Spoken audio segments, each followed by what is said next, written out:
ये किस मुकाम पे लाया गया खुदाया मुझे कि आज रोंद के गुजरा है मेरा साया मुझे। मैं जैसे वक्त के हाथों में एक खजाना था, किसी ने खो दिया मुझको, किसी ने पाया मुझे। न जाने कौन हूं, किस लम्हे तलब में हूं। नबील चैन से जीना कभी न आया मुझे। मैं एक लम्हा था और नींद के हिसार में था।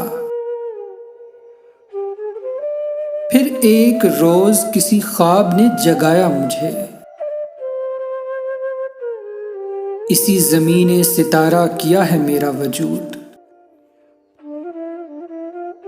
समझ रहे हैं ज़मीं वाले क्यों पर आया मुझे।